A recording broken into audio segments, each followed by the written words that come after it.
Number 10 is chloroform the hiccups away. Nowadays we know a nasty case of hiccups is curable by just holding your breath or chugging a bunch of water. But if this was 1899, you'd be prescribed chloroform. Known by many as the mysterious liquid on the rag placed over someone's face to make them faint in many period pieces or cartoons, chloroform gained popularity after Queen Victoria demanded its usage during her labor in 1853, after having been denied it in her previous labors. By taking these lengths to reduce the annoyance of hiccups, your vital organs may pay a steep price. Chloroform has the potential to damage the nervous system, lungs, and trachea, as well as the liver and kidney when exposed long term. This is just one of many medical remedies that we'll be covering from the first Merrick Manual of Diagnosis and Therapy, the oldest continuously published English language medical textbook. All the quack treatments in our list today used to be found in this mass encyclopedia. For instance, number 9 in our countdown is smoke inhalation for asthma and other lung conditions. This may be one of the more counterintuitive remedies on our list, as it's easy to see now that smoke is not beneficial for asthma at all. Through the late 19th and into the next, however, inhaling smoke or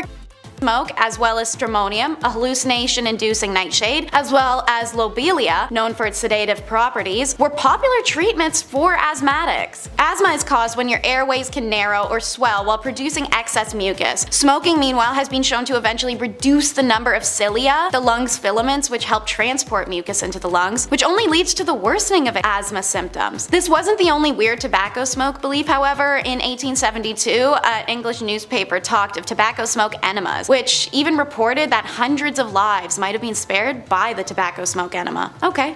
Weird enough. Plasters, no, not the British word for band-aids, is number 8. This medical treatment was said to have sucked the badness out of a person. They were like a nicotine patch made up of a thin layer sheet of wax as well as leather, and it was able to stick onto the skin. In the wax there were remedies such as lead, opium, frankincense, tobacco, etc. This mix would be applied while still warm to ensure the adhesion of the plaster. Plasters were sold to anyone of any age and came in many different shapes and sizes so that they may be applied to different areas. What were they used for? Everything. Cough, cold, period pain, organ failure, alcoholism, headache, the list can go on forever. Seeing as they wanted the patch to pull as much badness from the body as possible, these patches could be left on for 2 days to 2 weeks to forever, without washing, of course. Naturally, these patches trapped in a lot of moisture that could cause infections, blisters, rashes, and hives underneath, especially once the patch is removed and the skin is finally exposed to air. Arsenic, like plasters, was a cure-all, and it's number 7 in the countdown. If you've seen our other video, Top 10 Unusual Fashion Trends from the Victorian Era, you might know that arsenic was in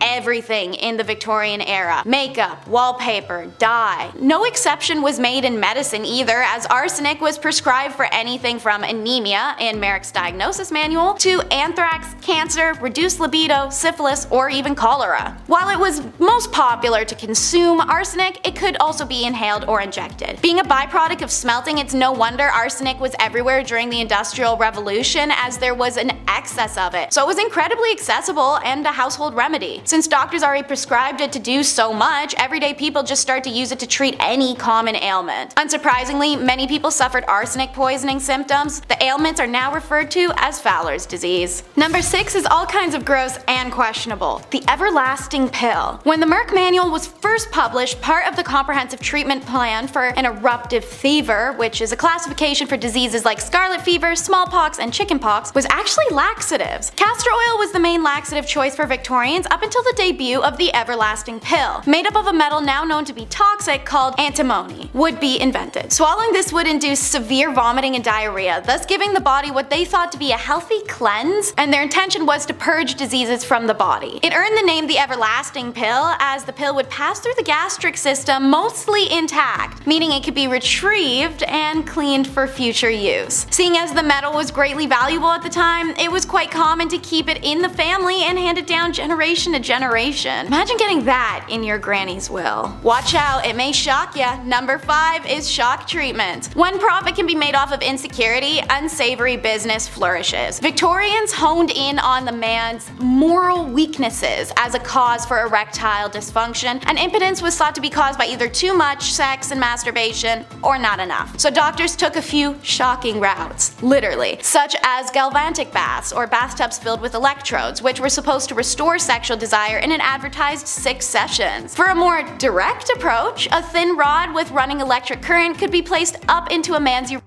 Repeat that twice a week, about 5 minutes each time, and your little man should be ready to rumble. By the late 1800s, ads were running for electric belts aimed at weak men. They claimed to help cure kidney pain and sciatic nerve issues and backaches and headaches and nervous exhaustion, and of course, mainly their dysfunction. While today impotence is recognized as the result of physical or mental duress, age, or genetics, the belief that electric shock therapy is a useful cure for impotence still persists, and some studies have shown positive signs. See that, fellas? Don't knock it till you try it. Speaking of electrocuting genitals, you can't tell me that didn't happen at least once with the first electric vibrators, which is number 4 in our countdown. Female hysteria became a diagnosable medical condition way back in medieval times when the concept of a wandering uterus, when a discontented or displaced uterus would cause a woman ill health, was first coined. Believed to have symptoms such as irritability, insomnia, fainting, anxiety, menstruation, or horniness, pretty much every woman showed these symptoms. Hysteria was pretty common. Doctors' cure? Hysterical paroxysm, an orgasm. For hundreds of years leading up to this invention, doctors were manually administering pelvic massages to women to achieve the necessary cure. But all that wrist work added up over time and doctors needed a break. So cue Dr. Joseph Mortimer Granville. He created an electric steam-powered electromechanical medical instrument, nicknamed the manipulator. The device allowed women to give themselves home massages to cure their wandering wombs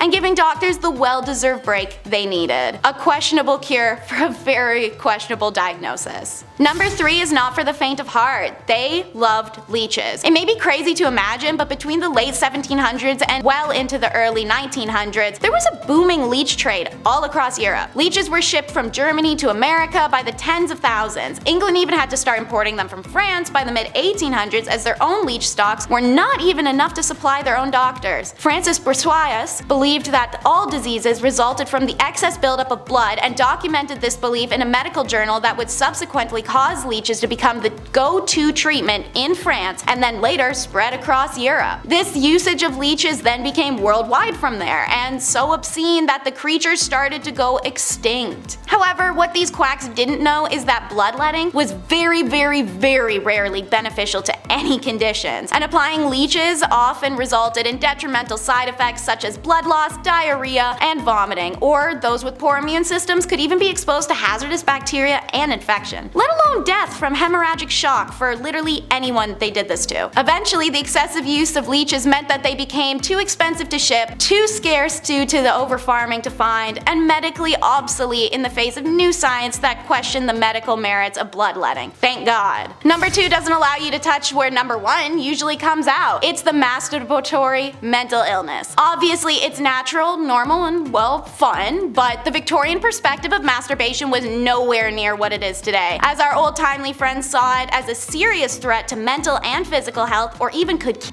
you. Self-love was seen as an ultimate evil, but beyond moralistic arguments, many physicians thought that every orgasm drained a man's energy. Married men were warned by doctors to limit the amount of sex they were having, while unmarried men were encouraged and urged to conserve their essence by avoiding sex altogether, particularly masturbation. Even wet dreams and uncontrolled ejaculation were considered a sexual dysfunction, as masturbation essentially became the male version of hysteria. So, how did you treat this condition? Men had to stop masturbating. Fear and shame campaigns did what they do best and stimulated the market to provide quick quack remedies. They came in the form of anti-masturbation devices that looked like torture chambers. Most popular was the juggum, which was a metal ring attached around the base of a man's, and then screwed on. If he was to become erect at any point, whether awake or asleep, the now inflated skin would make contact with sharp metal teeth that would dig in. Like I said, most popular. Consider how much worse these other options were for that to be the primo choice. A spermatic truss was essentially the first jock strap, but meant for every day, and the Bowden device fastened a little metal helmet to the end of a man's member that bound up into his pubic hair so that it would be ripped out should he become erect. I'm more than happy to keep going, but I'm sure more than enough people are wincing right now. Keep in mind, while these men were going through this to avoid masturbation, women were being prescribed it as a cure.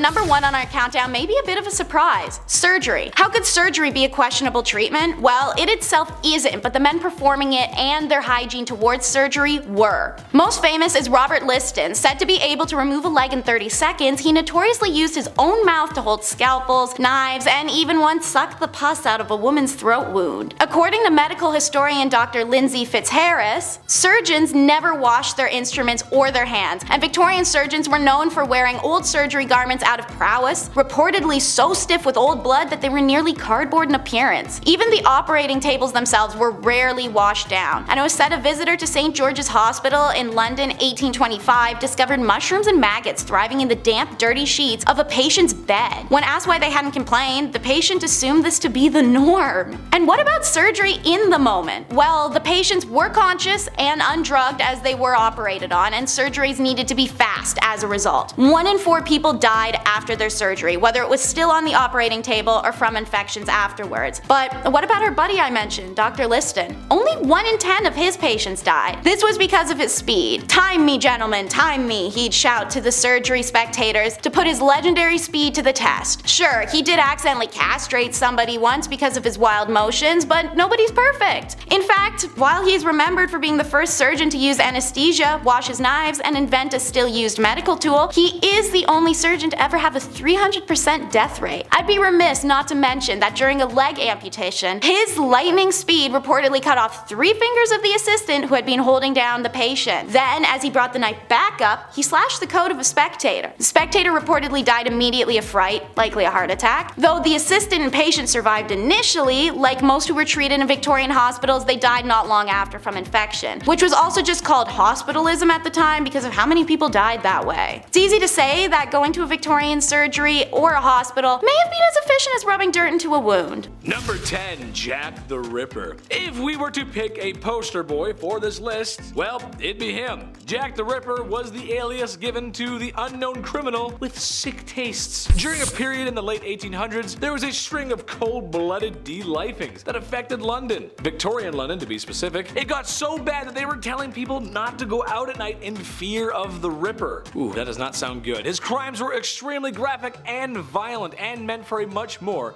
mature and suitable audience. Just to make things even worse, he was never caught or really even fully identified. Some of the theories say he was a she, he was multiple people, or even Prince Albert. I thought it was Prince Albert at one point. They really don't know. Oh, that's terrible. That's just awful. Right, I'll go out with you, but your Ripper could be out. Number 9. Charles Bravo. Mr. Bravo succumbed to his illness in 1876. He had been poisoned with antimony, which at first when I read that I thought I said alimony, and I feel like a lot of husbands died of that. That's a divorce joke for everybody at home. With antimony, which is a poison that works very, very slowly. Slowly enough that he would have known what was happening. Thus, he quite possibly knew who did it, but never revealed who did. Now, at the time, it was believed to be a manual checkout, if you will. What's crazy about this case, though, is that it's like a game of Clue. The wife was having an affair with a doctor, so you know, there was something there. There was also a disgruntled maid who all wanted a piece of Mr. Bravo. Yes. The family fun game night conclusion was it was the wife in the library with the candlestick. I meant the poison. She poisoned him. It was her with the poison. We think. That's the running theory. We still don't know. Number 8. Thames Torso. The Thames River is famous for being a stinky, rotten, no good, very bad river filled with the most heinous refuse humans have to offer. That's right, love. It's awful, isn't it? Oh, it's bloody awful. So, to some, it shouldn't be a surprise that in September of 1873, a woman's torso was recovered from the river. Hold on to your barf bag, folks, because it's only gonna get worse from here. There was also lungs, a right thigh, a right shoulder, and lastly, a scalp of the face, and it is attached. It is gross. Ooh, they found that as well. Authorities did their best to reconstruct the body, but this isn't a Malibu plastic surgery office. They even sat out the face on display in hopes the public could identify the victim. One man suspected it was his missing daughter, but a positive ID could not be made. Thus, we know nothing about the case. Number 7. The Gattons. In 1898, adult siblings Michael, Nora, and Ellen Murphy were on their way home Boxing Day after an entertaining day out. They made their way home after a dance had been cancelled. And sometimes it happens, but they still made the best of it, and you know what? I respect that. Enjoy your life. Enjoy the afternoon. That's awesome. However, they never made it home. Their bodies were discovered in a grisly, bloody scene. I mean, really bad. Skulls were crushed, bodies were beaten, and and someone had done in the horse. I mean, they shot the horse. That's crazy. No witnesses, I guess. To this day, nobody knows what happened to the siblings. It's really scary. Number 6, Edwin Bartlett. Edwin Bartlett, like many other people in the Victorian era, was in need of a good dentist. I could use one too. I need braces.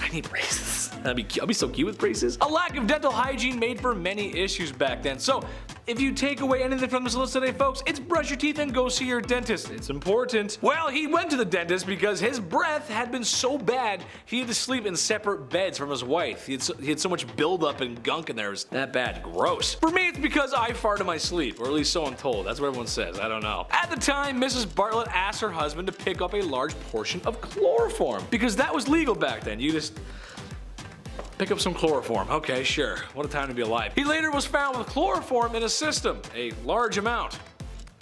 The missus somehow convinced the court that she was innocent. A study done almost 100 years later confirmed it was her. Well, at least maybe it was her. We're, again, still not sure because it was so long ago. Number 5, Harriet Boozwell. Christmas morning 1872 was a good morning for everyone waking up except Harriet Boozwell, who was found carved up like a Christmas goose. Oh god. The night before, she had attended a fancy Christmas ball, as you do back then, and she was seen leaving with a well-dressed, handsome man, a foreigner, most likely German, as witnesses report. She was found the next day with multiple lacerations, and yeah, it wasn't pretty. The police eventually followed a trail of evidence to a German man in South America, but because of the man's pleasant demeanor and solid alibi, he was dropped as a suspect, even though his maid claims of cleaning a bloody handkerchief that night of her passing. No one else was ever arrested for the crime, and that was the end of that one. Oh yeah, the bloody handkerchief? Yeah, that was my brother. I had nothing to do with that. Yeah, it was not me. Sorry. Number 4, Elizabeth Jackson. Surprise, surprise! Another mangled corpse was found in the River Thames.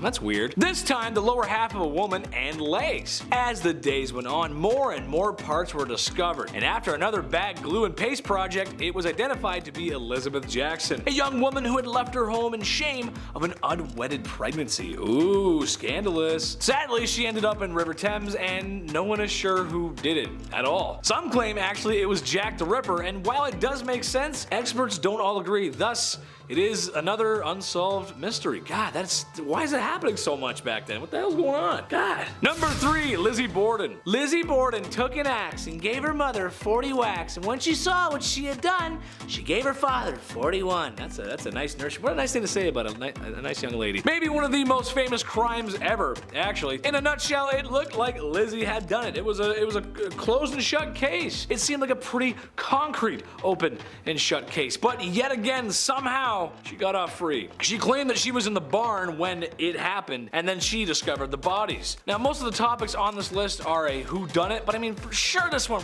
we can't be so serious to not ignore the facts here, right? I mean, she was the only person there. Who could have done it? Oh, well, unsolved apparently. Oh god, alright, she didn't do it. Number 2, the West Ham vanishings. Just east of London between the years of 1882 and 1899, a few women disappeared and they were left in parks, or at least their bodies were. I don't know why that keeps happening. It's 1800s is weird. And while we don't know very much about Jack the Ripper, we know even less about these cases, as they've somewhat fallen into obscurity. Naturally, police thought it could be Jack the Ripper again, but it's also likely that it's not. I'm starting to think Victorian London isn't the safest place for a lady to be. I don't like this is going. That's all the information on that one. It was like, yeah, they died, we don't know who did it. Oh, okay. Alright. I'll put that in. Number 1, Carrie Brown. This one takes place in 1881 Manhattan. Carrie Brown was found deceased in a hotel room. A man named Amir Abi was arrested and spent 11 years in jail for the crime, before being proven innocent and released. So what's so crazy about this whole thing? Well, given the same style, the running theory was that, again, this was Jack the Ripper, even though this was New York and not London. So the question is really, who did Carrie in? And if it was Jack the Ripper, why is he in New York, and how many more did he really commit in London and New York? Man, that's scary, dude. I don't know. Getting us started at number 10 is top hats. A top hat is an iconic image. You can see them in old black and white movies or on logos such as Mr. Peanut. But why were top hats created, and why were they so trendy? Well, there's multiple reasons actually. Men and women were already wearing hats and bonnets to protect their heads from rain, wind, and the soot from local smokestacks. As a result, hats were already quite a trendy wear. However, the true reason for its popularity is what it represented. The top hat quickly became symbolic of status, power, and masculinity. From 1850 to 1900, men wore top hats for business, pleasure, and formal occasions. Certain colors were even associated with certain times of day. For example, a black top hat was for day or night, making its wearer feel taller, more handsome, even suave. Some were even reported to be a height of 12 to 14 inches tall. Top hats, amongst other hats of this era, also required ridiculous upkeep, such as being brushed, boiled regularly, powdered, etc. They also tend to contain mercury poison. As time progressed, we found other ways to overcompensate as well as accessorize our heads, so it's easier to see why the top hat never made a comeback. Number 9 in the countdown is women and their flirty fans. When you see a gentleman caller across the room, you may want to send him a hint that you're picking up the vibe that his top hat is putting out. What better way than subliminal messaging with an item you're already carrying? In Victorian times, women carried fans due to fainting spells, which were really just the result of their excessively tight and heavy garments, something we'll cover later in the video. In 1827, a fan maker from Paris, Bumblebee, published a leaflet explaining the language behind the uses of a fan. Some examples were twirling the fan in the right hand meant that I love another. Meanwhile, drawing the fan across the cheek told someone special that I love you. A fan half opened and pressed to the lips gave permission for a kiss. However, it is rumored that the less romantic truth is that the fan etiquette, such as Bumblebée's leaflet, was invented in order to boost the sales of fans in the 19th century after they had fallen out of fashion following the French Revolution. Irregardless of rumors, it appears in olden times some people were using fans to get hot rather than cool down. Speaking of keeping it cool, next in our countdown at number 8 is bottomless underwear. While showing a bit of ankle may have made you a harlot, in the Victorian era every woman was walking around with crotchless undergarments. But these strange underoos were invented with a justified purpose. Due to the amount of fabric layers, steel crinolines, and tight bodices and dresses, women of the era didn't really have time to spend an hour undressing before nature calls. By creating undergarments that had holes aligned with the wearer's groin, a woman's only mission would be to hoist up as many layers as she could before popping a squat. Don't be fooled, however, that wasn't exactly easy either. Some of you may wonder what happened if Aunt Flo paid a visit while a woman was wearing an open bottom undergarment. Well, in Victorian times, menstruation hygiene was perceived very different and women quite literally let it flow. If you want to learn more, search that one up on your own. As fashion evolved and women wore fewer and lighter clothes in the early 20th century, pulling down undergarments from underneath bustles and cages was no longer a nightmare, so the crotchless undergarment was soon abandoned once more. But now it does make sense why everyone loved the high-kicking can-can dancers in 19th century Paris. Morning garb, and I don't mean pajamas, is number 7 in our countdown. Known as the monarch of mourning, Queen Victoria influenced how grieving women dressed and behaved in Europe and the United States after the passing of her husband in 1861. She famously mourned him for 40 years until her own demise, and started what's now known as the Victorian mourning etiquette. Victorian mourning etiquette came with elaborate rituals to commemorate their dead. It became normal to have incredibly elaborate and lavish funerals, curtail social behavior, and even erect statues and ornate monuments as tombstones. Mourning clothes were part of this, and they were introduced for both sexes. Set to show a family's outward display of their inner feelings after the passing of a loved one, the rules for who wore what and for how long were complicated and often outlined in popular journals or household manuals. Call that a mourner's magazine. Jokes aside, men definitely had it a lot easier. They simply wore their usual dark suits along with black gloves, hat bands, cravats, or ties. For women, especially should she be a widow, there were different levels of mourning and garb to wear as you progressed out of deep mourning and into lighter mourning and so forth. Deep mourning was of course black, but also made specifically was a crepe styling, a scratchy silk with a puffed, crimped appearance associated with mourning as it doesn't pair with any other clothing. Right.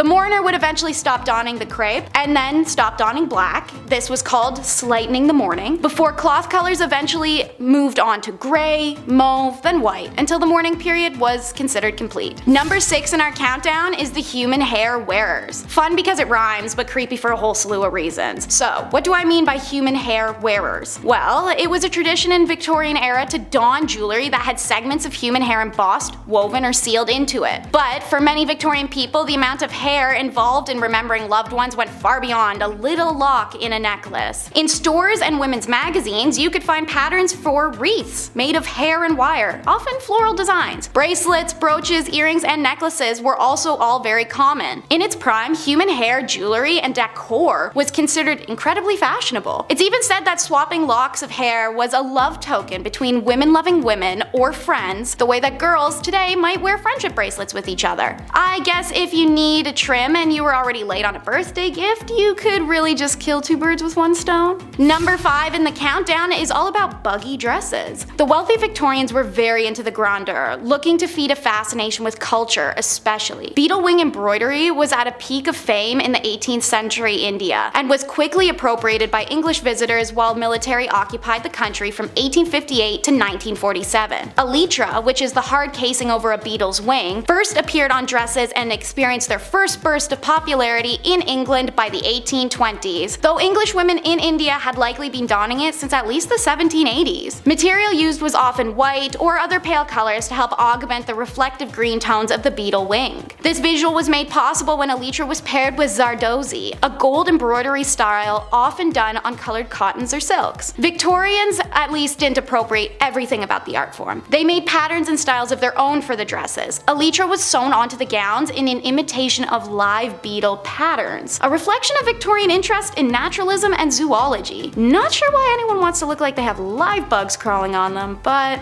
okay. Number 4 is the casual ball gown. One of the most notable shifts in Victorian time was that fashion began to be differentiated by gender rather than class. This reflected the changing roles of women in society. And let me say, every part of Victorian women's fashion seems tortuous. You start your day layering on long crotchless underwear and tunics before strapping a metal cage to your waist. You then wear an average of 6 skirts over that, alongside bodices and corsets that would forever change the placement of your organs and potentially even suffocate you to death. The reported average weight of a Victorian dress when fully on could be anywhere between 14 and 22 pounds. But the risk doesn't end there. In fact, it was everywhere. It was estimated that between the 1850s and 1860s, 3,000 women in England died from their crinolines catching fire, as airy fabrics and hoop-supported skirts also allowed for plenty of air to circulate beneath a dress, which could also make a small flame grow out of control in seconds. In 1864,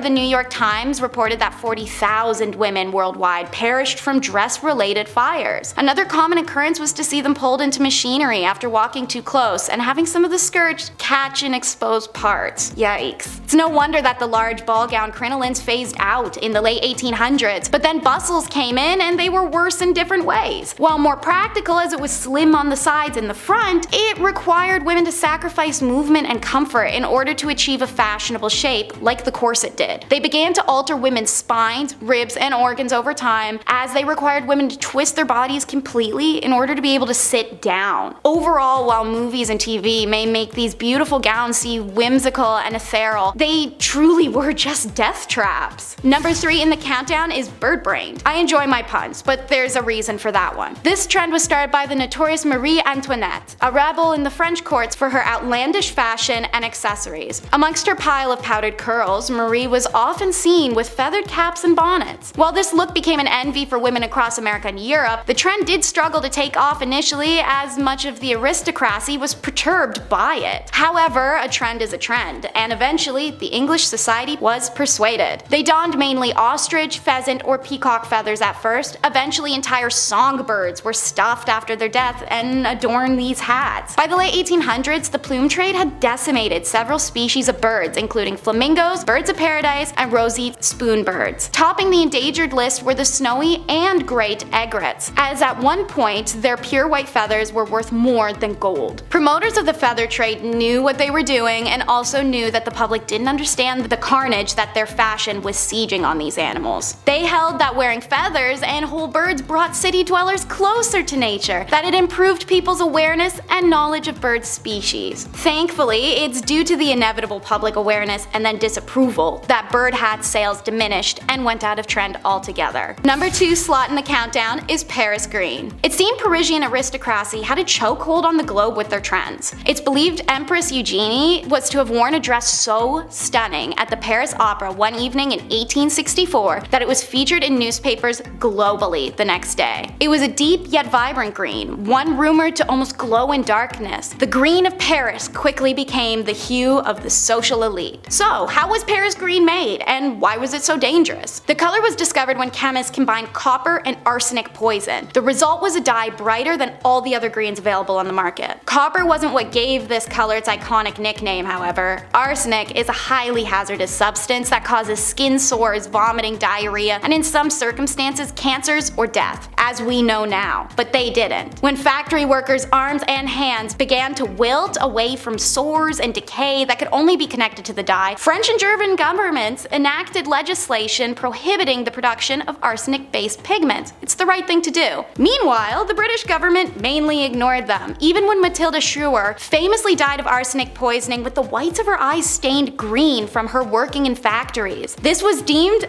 accidental poisoning by the government at the time. Paris green remained popular in England until, ironically, it just went out of trend. It's a little bit of an abrupt ending, honestly. No justice for those exposed in workplaces or compensation for suffering, but nothing takes the cake quite like the Victorian trend of looking dead, which is number 1 in our countdown. You'd figure people look dead enough as is, inhaling arsenic and mercury from their clothes and shoes and hats constantly, let alone their home decor, but looking dead was the fashion of the day. This look was specifically modeled after how tuberculosis affected you. Pale skin, watery eyes, red lips. While this disease was decimating the lower status, higher status women recreated it with makeup and arsenic consumption. You heard me right. In order to get pale skin, women consumed arsenic. In order to not die from arsenic, the consumer had to follow a careful process, eating small doses to build up a tolerance. Now, arsenic is addictive, so if they at any point stopped the consumption, they would experience withdrawals such as vomiting, stomach pains, convulsions, hair loss, nervous system failure, kidney failure, delusions. The list goes on. Some women were stuck taking it for the rest of their lives. For the desired watery eye look, women would put citrus or even perfume in their eyes. Some went farther, using belladonna flower, also known as deadly nightshade, for longer lasting tears. However, being poisonous, little wonder why blindness was widely reported as a symptom of belladonna drops. No wonder it did such a good job. Red lip paint included? You guessed it, more poison. In this case, usually lead. All of these poisonous products would contribute to illnesses and facial decay. Death was of course a long-term side effect of the usage once poisoning reached its crescendo. Suffice to say, while you may really want to fit in, some trends are not worth getting on board for, especially if they'll slowly melt your face off. Number 10, the cholera belt. This is just so silly to me.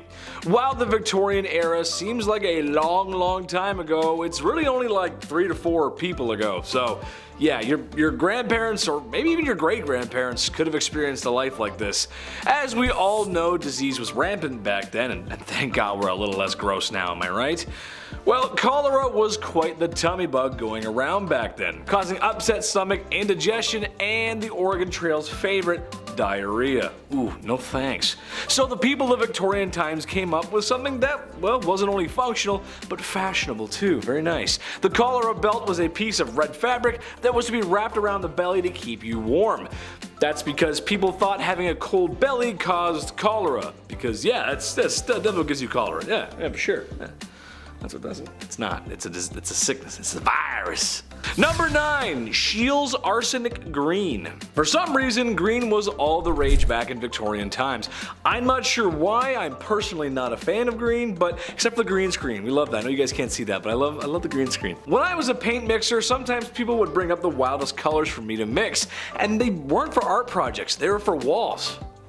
So weird, but I digress. There was a common color back then called Shields Green. It was made in a lab by a spooky, scary Swedish guy named Schiel. Go figure. This color was used in everything: dresses, fabric, paint, you name it. The trouble is, it was a compound of copper and arsenic. Therefore, it was toxic and caused a lot of harm. It also had links to cancer. For example, when Napoleon was banished to St. Helena, the walls of the house he was staying in were painted with shades of Schiel. Eee, that's not good. Pretty sure he died of stomach cancer too, so there's a connection there. Number 8, beetle dresses. Like I said, the green color was really in at the time, and there were other ways of achieving such a gorgeous glow besides using Schiel paint. Similar to how Cleopatra made her eyeliner, some dresses in Victorian times were made with pieces of beetle. Oof. I'm sure there are some folks out there who probably don't mind that, but for the rest of us that don't care for Halloween or My Chemical Romance and Tales from the Crypt Keeper, hard pass. Basically any beetle or colorful bug that had wings, or I guess caprices, was worth keeping was prepared and sewn into fabric. The finished product doesn't look like it came from creepy crawlies. It actually looks kind of good, to be honest. Mind you, this is a time when a lot of things were still done by hand, so there's a little bit of love in each beetle you stitch. That's kind of nice. Mom helped out with that one. That was nice. Number 7, wearing black for weeks. Losing a family member is tough. Life can get hard. In Victorian times, passing away was a big deal. There was usually a big funeral, flowers, tears, everything, the whole works. The crazy part is, you were expected to wear black, or mourning clothes as they were called, thought to be an outward expression of one's emotions and feelings. However, it's not like that one funeral of the distant uncle you had, where as soon as you got home you ripped off your suit and hopped on Call of Duty to see what your friends are doing. Oh, on the contrary, my ninja diffusing friends, because in Victorian times, your search and destroy matches would require you to wear those black mourning clothes for a long time. Sometimes even weeks and months on end. Queen Victoria wore hers for years after her husband passed, and it was odd to see her in anything but black. That's a weird story. That's crazy. Number 6, aniline dye. In 1856, William Henry Perkin was trying to create an anti-malaria drug using aniline. After all, the British were spending an awful lot of time in foreign nations doing as the British do and needed a cure to keep doing what they do. Well, he did not find a cure for malaria, but he did discover it makes a very lovely dye that makes deep reds, purples, and black. You need that for the funerals. Naturally, this picked up a lot of steam and began to be used in everything from socks to shoe polish. Yeah, I know, right? Trouble is, once people got enough exposure to the clothing with aniline dye, their skin would go red, itchy, inflamed, and was known for causing really bad headaches. That's because it would absorb to their skin and poison their blood. That sounds pretty actually, I don't want that. Number 5, zinc chlorine coats. This one's bad, man, but it was stopped before it became a trend, thank God. Picture this, it's Victorian London and you're but a humble city servant. Your job is to clean the streets. One night it begins to rain, as it is known to do in England.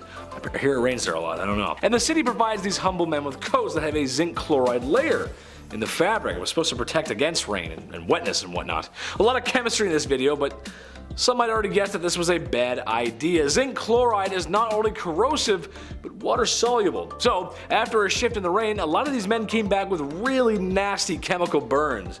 And no, they didn't have emergency showers like in Heisenberg's RV. They didn't have that, or your high school chemistry class. It was really bad. They stopped it immediately, because that's really bad. Number 4, asbestos fabrics. Chris will like this, he'll remember these. Picture this, it's 2004. It's Saturday afternoon and your dad just got finished watching an episode of Trucks. Nice. And now you have control over the TV remote. Saturday morning cartoons, here we come. I used to love the Kirby Show, he's one of my favorites. Love that guy. But just before you change the channel, there's a commercial with an old man who looks very concerned. And he says, "Have you been affected by mesothelioma and or because of exposure to asbestos? Then you may be qualified for compensation." I believe it went something like that. Maybe I should call Saul Goodman. Where's he when you need him? All jokes aside, those commercials were not joking. They weren't joking around at all because it's been known asbestos was very harmful for a long time. So yeah, it was pretty bad. Victorian times were no different. Mostly used in things to protect from heat or fire, and while it did do the job somewhat, it was very harmful for the lungs. And like the old man says in the commercial, it could be cancerous, hence mesothelioma. I said it right there. I said it the first time when I was impersonating him, and now I can't say it. Mesothelioma. There it is, mesothelioma. Number 3, radium makeup. Okay, sure.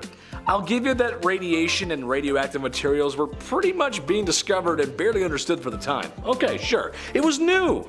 Look at Madame Curie. Tragic story there. So when the very interesting radium was discovered, it got thrown into everything because, yeah, why not? Radium makeup, radium watches, you name it, radium was in it. While at first exposure to radium, you'd be fine, not too much to worry about. However, after years of direct physical contact on the skin, yikes, there's going to be a problem. It's radioactive. It's the reason why you shouldn't get too many x-rays. Not that it's radium, I'm just saying radiation in general is not good for you. Not much to explain this one except it was used and manufactured in women's makeup and they used it, and I'm sorry, that's just rough. Number 2, mercury hats. Mercury was nothing new in the medical field in Victorian times. It had been used in ancient China for a long time before that. And yes, it was poisonous. It was harmful to you. However, in Victorian times, some hats included mercury in their production process. Now, why is that so bad? Well, because mercury makes you go insane. Hence why they called it Mad Hatter's disease. I could not think of a worse name for a disease. Now, not that it's a fashion point, but this was also readily used for treating syphilis at the time. So something that's readily available for the public and health would wind up in closed production. It makes sense. If there's a lot of it, sure, it makes a lot of sense. But it makes people go crazy. Sorry, who's talking to me? What? No, I'm just kidding. Joke, funny. Number 1, cellulose nitrate. This one's crazy. As you can tell on this list, there's been a lot of clothes and fabrics mixed with some naughty chemicals. Naughty! Of course, this is years before OSHA or WMS, so yeah, it probably wouldn't happen today. However, this one takes the cake. When cotton, or a cotton-like product, is introduced to nitric acid, it forms cellulose nitrate, which is also known as flash cotton. Not because it takes its shirt off at an edgy concert, but because I cannot stress this enough how unstable and flammable it really is. Even the slightest heat source could set it off. There's even stories of people spontaneously combusting after being exposed to items made with such. The lights in the studio, they'd probably set it off. That's how sensitive it is. That's pretty crazy. More sensitive than your first day to prom, you know what I'm saying? Kicking off the list at number 10, dark dining. I don't know about you, but I can't eat in the dark. I need to see every single bite that I'm eating, okay? Call me crazy. Part of me wants to go to a restaurant where you can't see anything, but I know that I won't make it all the way through. I can't do it. I have a thing. I'm not blindly, what if it's not cooked? I don't know. Back in the Victorian era, dining in complete darkness wasn't just a date night. It was actually the best way to digest. Or so they thought. That's why many Victorian era homes had their dining rooms set up in their basement. How random is that? Oh, do you guys have poker nights down here? Nah, just brunch. Kill the light. What? How do you like your eggs? Turn off the light. What are we doing? Number 9, Saved by the Bell. I'm sure you've heard about this at some point, but allow me to go into grim detail. In the late 1700s, cholera, bacterial infections, everything bad, you name it, it was all spreading. Not an ideal time to be alive. Many were biting the bullet at this time, of course being gravely ill, but with this came a dark trend. The safety coffin. Yeah, we had the safety dance, now we got the safety coffin. Here we go. These coffins, I mean, God forbid you were buried alive, these safety coffins would allow the dead to rise again and exit said coffin. A lot of these coffins have extra comfort on the inside and, of course, a wire. This wire ran through the coffin, through the ground, and attached to a bell on the outside. So if a passerby heard it, one, that would be so scary, but if they heard it, they would know something's up and they would help them out. Folks would get creative with their safety coffins. For example, a man named Robert Robinson from Manchester, he passed in 1791, but he instructed his family and watchmen to open the special door on his casket, revealing a layer of glass. Now, if anybody were to see condensation, he could then be removed. Patent number 81,437 was actually granted to Franz Vester in 1868. It was an improved burial case, a real patent. This was a real coffin. This is crazy. This one had an air inlet, a ladder, and a bell. All three, there you go. The description of the patent says, if too weak to ascend by the ladder, he could ring the bell, giving the desired alarm for help, and thus save himself from premature death by being buried alive. Nice. You thought you died. Psych, climb this ladder. There you go. Good luck getting out. Now you're in an escape room. Enjoy. You only get 2 hints. Like a little walkie-talkie. Hey, how do I get out of the coffin in room B? Number 8, No Air. Now that song's gonna be stuck in your head. Jordan Sparks, a classic. Since we're on the topic of safety coffins, I had to include one more. Maybe 2 more, I'll never tell. This one is fascinating. The science involved here was honestly impressive. There was the classic wire and bell method, but the more sick people got, the more creative they had to become. Like for example, patent number 268,693, John Krischbaum's device for indicating life in buried persons.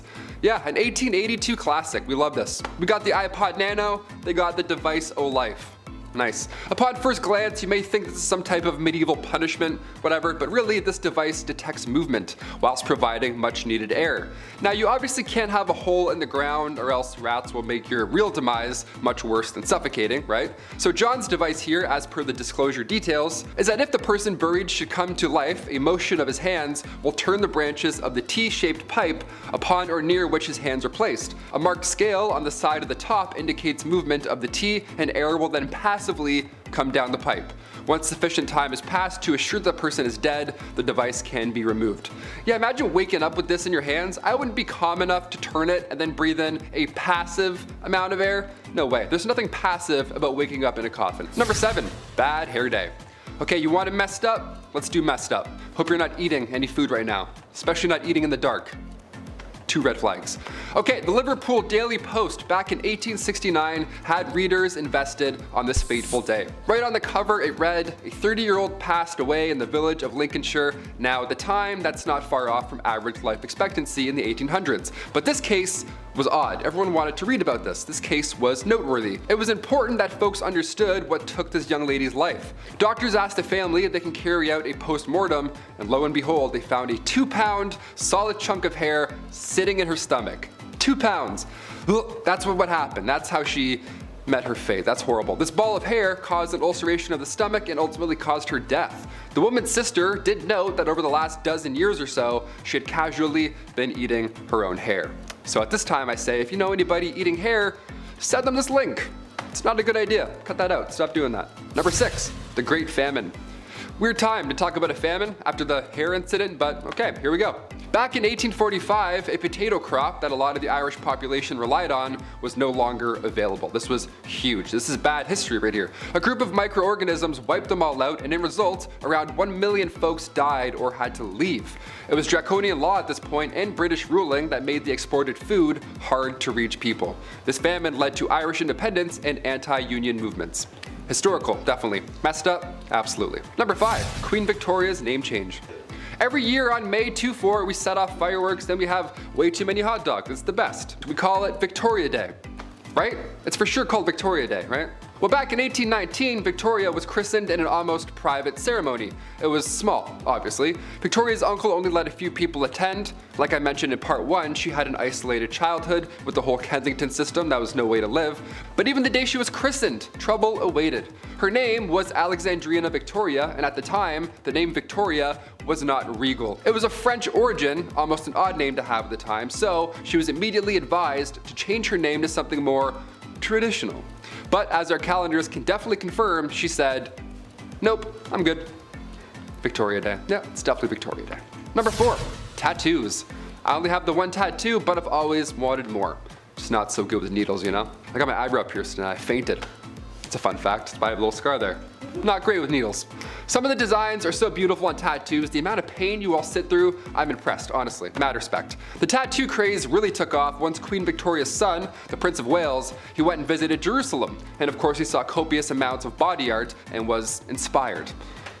Inspired, we'll say, yeah. So upon his return, he was all about ink at this point. And the Prince of Wales, well, if he has a sleeve, well then maybe I can have a sleeve, right? What's going on? It wasn't a sleeve, really. It was a cross. The prince got a tattoo of a cross in homage to the Crusades. So if you're gonna try and convince your parents to let you get a tattoo, just, you know, tell them the Prince of Wales did, right? You're just trying to be a royal. Number 3, Gym Day. Believe it or not, there were around 200 gyms across Europe during Victorian times. Yeah, just like 6 good lives. You're like, what's this about? Even Victorian dudes skip leg day. How great is that? Okay, it's not just you. These gyms weren't bright, they weren't open, they weren't well ventilated, they weren't motivating, and definitely not safe. None of those, definitely not. No, Victorian gyms were reserved for the upper class, obviously. Grab your pocket watch and blazer, Ezekiel, we're doing squats today. These machines also were not ideal. They were designed as antiques first rather than their purpose. Also, half of these look like saw traps. Like, are you kidding me? No way I'd bend my arm around any of these devices, no way. All those wooden wheels? No, I'll stay weak and brittle, thank you. Number 2, ghost photography. Had to look back, I don't like talking about ghosts. As if the reanimated corpses coming back to life while they were ringing a bell wasn't scary enough. Yeah, let's talk about 1800s ghost photography. The camera was a hot new invention at this time, so tales of ghosts and spirits were now easily believed.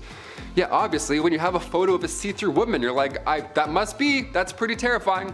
A big name in the ghost game was a man named William Thomas Stead. He was born in 1849, and Stead was the son of a Congregationalist minister, and at the age of 22 he was appointed as editor of Northern Echo, which was a regional newspaper in Darlington. So far, so good. This British medium, Richard Borsonol, featured a photo of W.T. Stead and a real spirit. Yeah, imagine that. Imagine a day where somebody being awarded the Nobel Peace Prize also poses for photo ops with ghosts. You're like, do we believe all of this or none of this? What's going on? This is so scary. And finally, number 1, music for eternity. Before we wrap up this wild part 2, I had to include perhaps one of the creepiest patents of all time. Patent numero 9,222,059. Yeah, the number is going a little bit higher. This one got me thinking. I wanted to end this video off on this note. I like this idea. Maybe, I don't know yet. Music for eternity systems. Okay, this patent is not from the 1800s, but rather 2015. I know, it's not Victorian, but when else am I gonna talk about this, really? The idea here is that you could stay connected to your loved one by using a solar-powered digital music player. The best part here is the patent details how surviving family members now have the ability to update, revise, and edit stored audio files and programming after burial.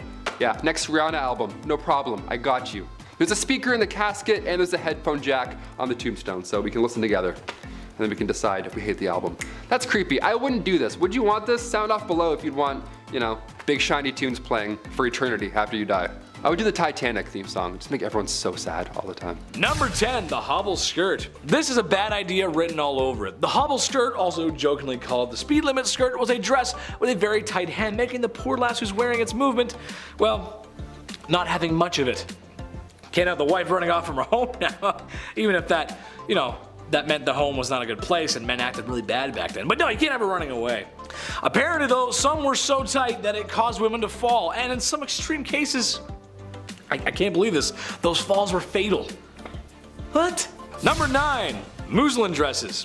Honestly, I can see celebrities doing this today. Okay, so the female figure. It's sleek, it's curvy, it's gorgeous. Today a girl's got some options on how she wants to flaunt what her mama gave her. You go, girls.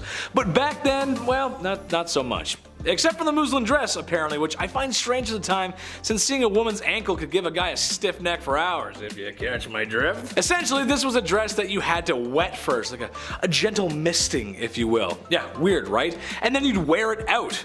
Now, for the summertime, this makes sense, and honestly, I might support this myself, actually.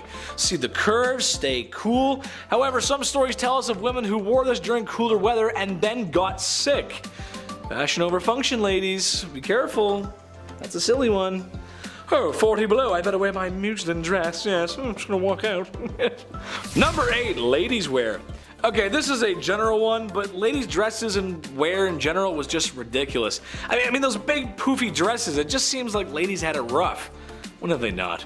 Wear a dress that's too tight or so big you struggle to walk around. Not to mention the fancies of dresses have wire or wood cages and frames. Just making walking around more difficult because, yeah, that makes sense. For me, anytime I wear formal wear, I keep an eye out for bathrooms. You never know when you need to go. However, I just can't imagine trying to squeeze the lemon in those bad boys. Whew, that would be difficult.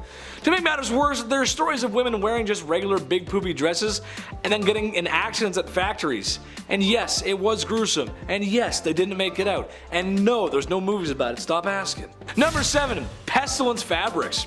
Last time I was talking about the Victorian era, I mentioned a few points on fabrics with harmful and dangerous chemicals, which happened more than it should have. It shouldn't happen at all, really. It's kind of sad. Well, that wasn't the only fabric-related issue that was out to get you back then. For example, wealthy people couldn't be bothered to do their own laundry. I hate doing laundry, I don't blame you. I'm not wealthy though. And sometimes would have them washed and taken away by launders who, well, wash clothes of the rest of the city. Being that clothes and washers themselves were poor, or that clothes were just mixed around regardless, well, that was an issue. There was a lot of sickness going around at the time, and well, it was contagious. A lot of times these sicknesses would cling to fabrics, and when given back to their customers, well, they could very well come down whatever London was feeling at the time. It doesn't sound like a lot of fun. I think I'll just wear more of my dirty stuff. I'll just wear my underwear for 6 months straight. It was white when I bought it, not anymore, but it's okay. Number 6, lead. Here we go again. Lead, just lead in general. It was used in so much stuff. Seriously, it's scary. Especially because they knew it was harmful. It wasn't a secret, they knew. I was gonna pick one leaded item, but I couldn't. I mean, seriously, I know this is a list about fashion, but it was involved in some clothes making processes, it was in women's makeup, which that's also fashion, and it was in house paint, which I know that's not technically fashion, but it kinda is. Trust me, I used to mix paint before I was an internet comedian. I know the history of paint. Ask me your paint related questions in the comments below. I'm the guy you need to talk to. I mean, it was used in pipes too, and we drank out of those. It's just crazy. Now, it is one of those things that minor exposure to is fine, sure, but the thing was with fashion and beauty is that you probably would use said product every day, like the clothing or the makeup, and especially the makeup of the ladies. Lead poisoning symptoms include headaches, stomach pain, constipation, infertility, and memory loss. Yikes, that's not fun. We don't like that here. Number 5, corsets. Nobody wants a waist bigger than 9 inches, said everybody in Victorian times. I for one can appreciate the female form and the hourglass figure. It's admirable, sure, but that being said, I don't think we need to go so far to keep the female form in shape. The corset's a little too much. Corsets were those chest-tightening, gut-sunking, push all the mincemeat to the top of the pie apparel that went under every woman's dress or every fat dude in his 50s who wants to feel 29 again. I don't think I have to tell you why this is bad or uncomfortable. The human chest needs to breathe, and when something's that tight around you, well, you struggle to breathe. Trouble breathing, fainting were not all too rare, especially in hot and humid climates. For my generation, you may recall Elizabeth Swann had issue with hers in Pirates of the Caribbean. And then she fell, and then Jack Sparrow caught her, and it was a good movie.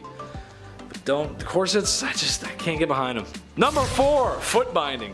While not exclusively done in the Victorian era, it was started in ancient times and continued all the way up until the 20th century, thus includes the Victorian era. A Chinese fashion tradition that takes women's feet and binds them and squeezes them until they begin to change shape. Poor ladies. Again, I don't think I need to tell you that forcibly changing bone and muscle structure in your feet just for fashion is a bad idea. I think you all know that. For starters, it doesn't look right. After years of binding, the shape of the foot drastically changes. Secondly, the health risk of doing such is not worth it. Oftentimes toenails fall off or become infected. Ugh, gross. Bones break and pierce skin. It's a bad time all around. Thank God we stopped doing that, right? Jeez.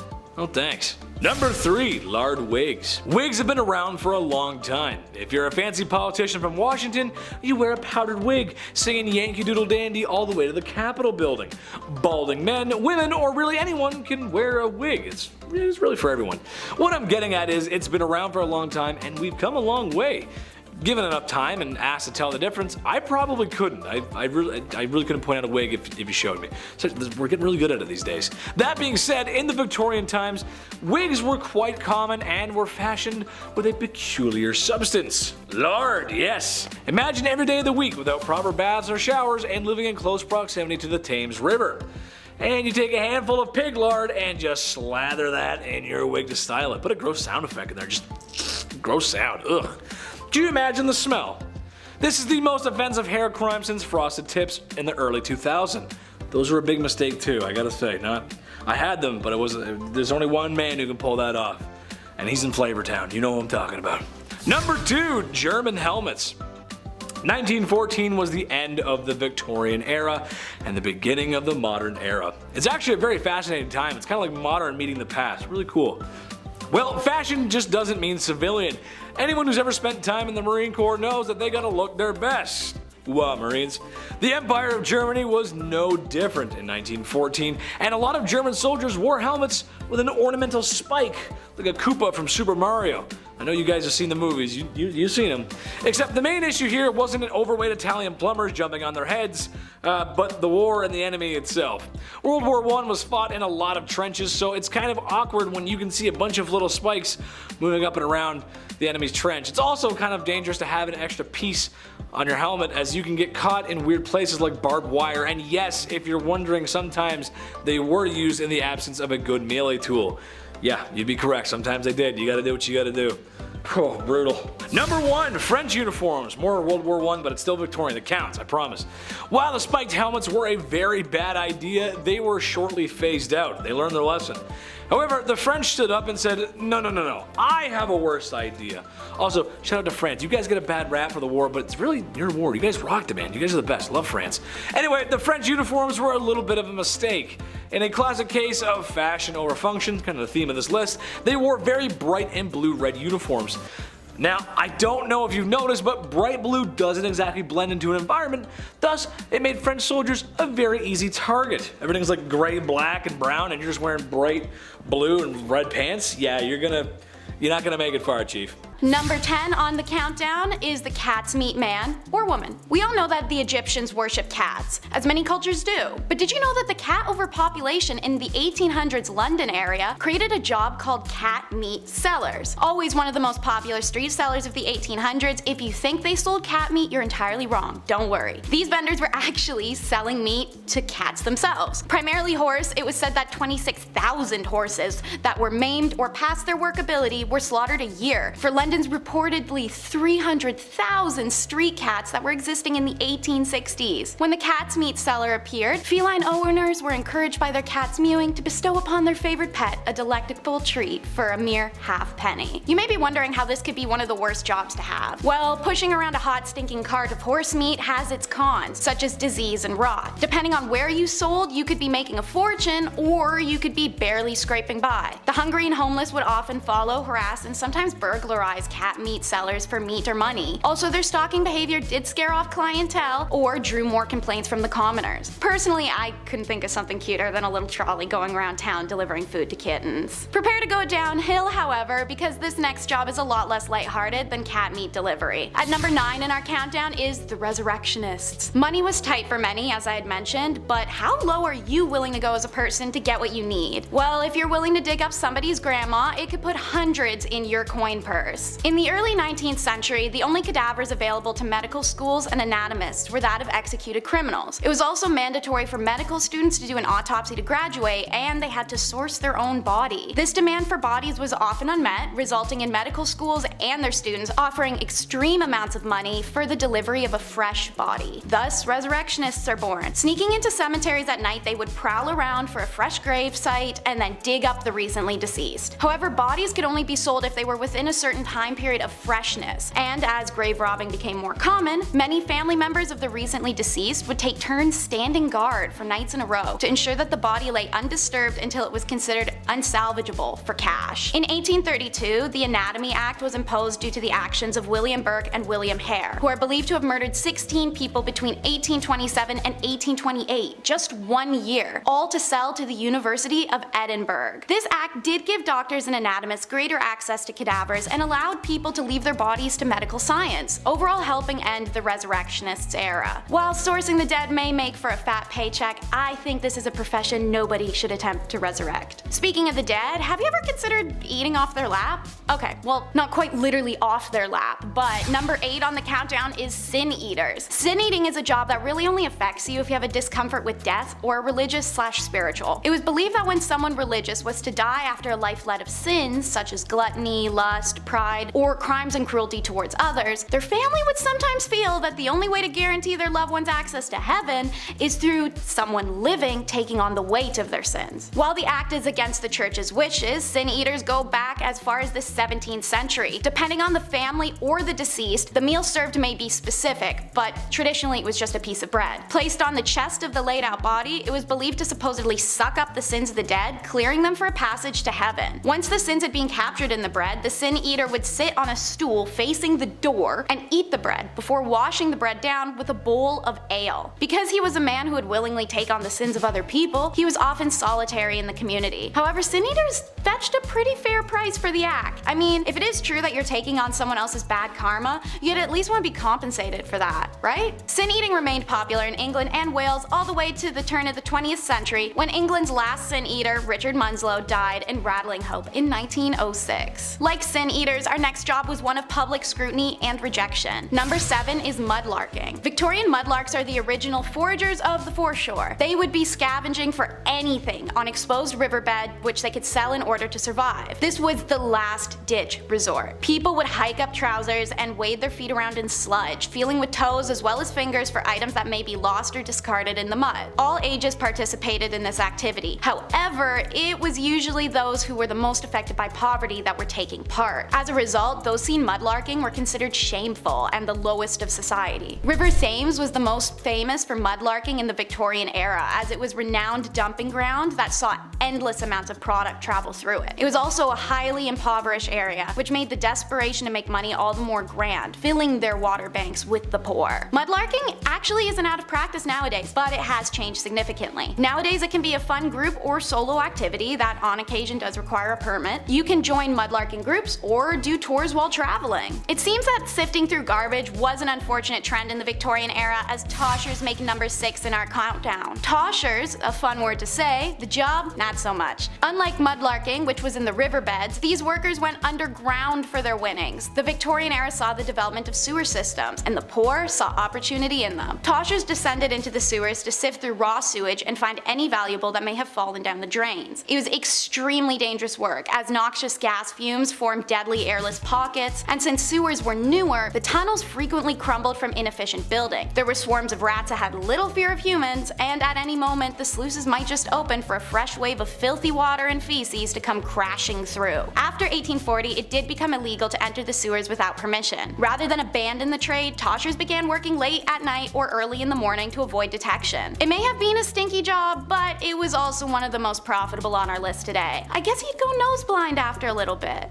Right? Hopefully. On a warm summer day, the last thing you want after jumping into the lake on your cabin trip is to emerge covered in leeches. However, in the Victorian era, that would be a prime location for the leech collectors, which are coming in at number 5 on our worst jobs countdown. Leeches are nowadays seen as little more than slimy and creepy creatures, but believe it or not, they used to be a valuable commodity in the fields of beauty and medicines. This job was often fulfilled by poor women living in the country and farmland regions. Wearing shorts or hefting up their long skirt, these women would wade into dirty ponds and waterbeds alike with exposed legs so as to tempt the leeches. When enough leeches were attached to them, the women would climb back out of the pool and scrape the bloodsuckers into metal pots and bowls. Seeing as leeches can survive up to a year without food or in their natural environment, this wasn't always a profitable trade unless you could find someone in dire or consistent need of leeches. Doctors did use leeches to aid in the curing process of all sorts of conditions, ranging from a stomach ache to joint pain to female hysteria, if you know what I'm talking about. Despite being used in medicine, leech collection posed major threats of deadly diseases and blood loss to their collectors. Suffice to say, I don't think I have any interest in going to a doctor's office if I'm going to be prescribed a leeching. Being given the duty of helping prevent and stop the spread of disease in your community would be an incredibly high honor, but maybe wait to sign that job contract until you hear the details. Nightmen definitely make it into our worst jobs countdown, taking the place at number 4. These men would wander the streets at night working what may be one of the most revolting jobs imaginable,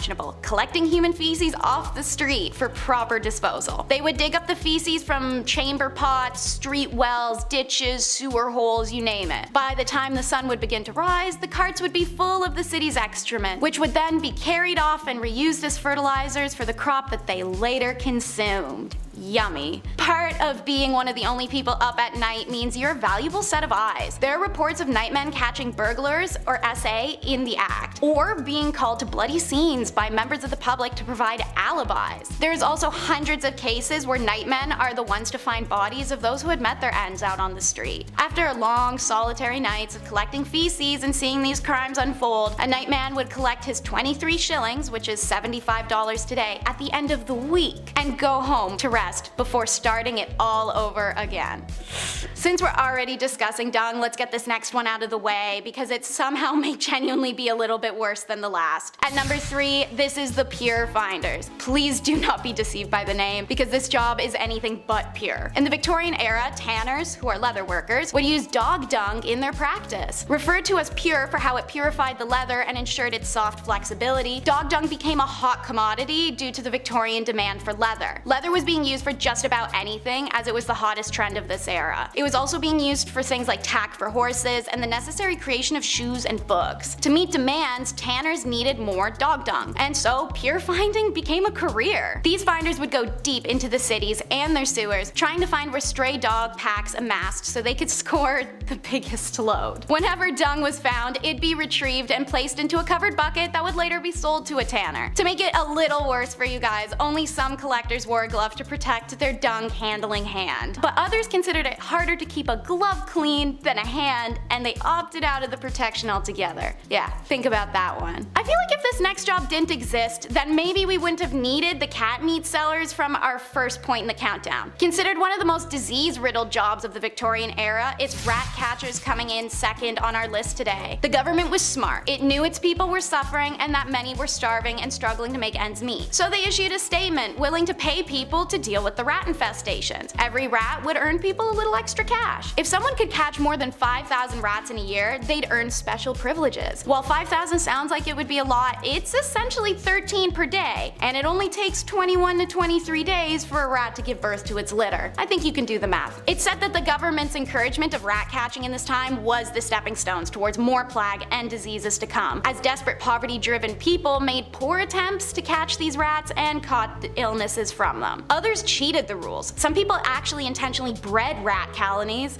to supplement their captured rodents. Rat catching became such a lucrative business that gangs formed around it, and murders even took place when the cheaters were discovered or if somebody infiltrated somebody else's ratting territory. Between the venomous competition and high risk of disease resulting in death, it's safe to say that rat catching may have been one of the worst jobs. And now, what may be the worst of the worst for number 1 slot. Let's learn about the history of matchmakers. No, this isn't the romantic kind of matchmaking, unfortunately, but it's rather the business of matches itself. Working what was often a 14-hour shift, matchmakers were predominantly women who were immigrants, living in poverty, widowed, just overall in a bad situation for an era where women had pretty much zero rights. They were compensated poorly, often sexually harassed or assaulted by their management, and even forced to pay fines to their workplace should they be tardy or damage anything they worked on. Working with white phosphorus, the material found in the tip of the match to enable the instant strike anywhere effect, was highly toxic and responsible for a devastating disease known as phossy jaw. This nickname was given by the matchmakers to the particularly nasty condition that would cause the jawbone to rot and become disfigured. Eventually, this infection would spread to the brain and cause debilitating symptoms and extreme pain prior to death.